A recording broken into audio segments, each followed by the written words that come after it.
Kapag ngayon sa kanyang report dyan, marami pa rin po sa pinangyayarihan ng eksenang ito ngayon sa Luneta Grandstand Man.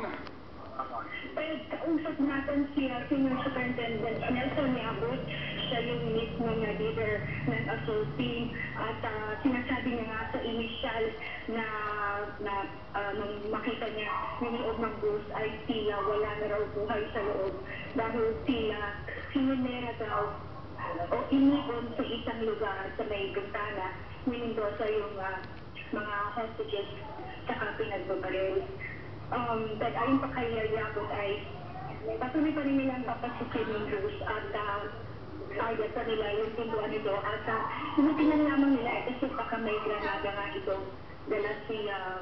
Mendoza at sinisiguro lang nila na walang masasaktan sa mga pulis. Sa ngayon ay isang putok pa o dalawang putok yung narinig namin mula doon sa loob ng bus. At patunay lamang ito na si Mendoza ay buhay pa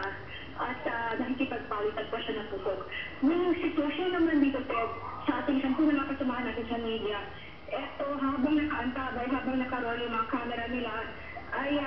nakatago naman sa mga puno, nakakubli, yung iba ay nakadapa sa bawat putok ng baril na narinig nila ay